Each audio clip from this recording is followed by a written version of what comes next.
Hello there, this is me Abdul Alim, and in this video I'm gonna talk about how to uninstall WordPress using cPanel. Okay, so look at that. Let's see, this is my website, although this is a blank website, but this is my website, and I have using WordPress in this website. Look at that, WordPress is installed in this website.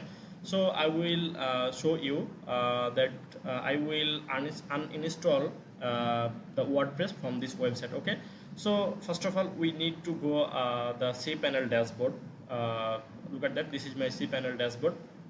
So first of all we need to go the cPanel dashboard, and look at that, here is WordPress manager by Softacolas. So click on here, and then look at that, I have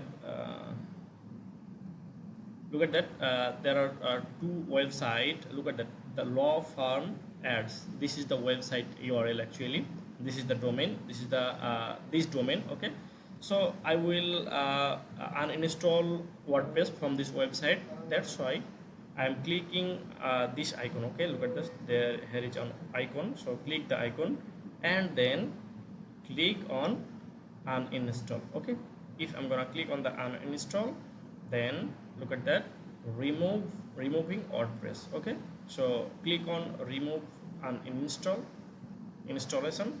Okay, then it need few seconds. Already look at that, the installation was removed successfully.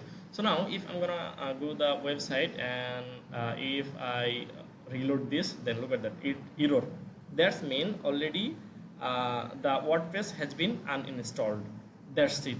Okay, so thank you so much for watching this video. See you in the next video.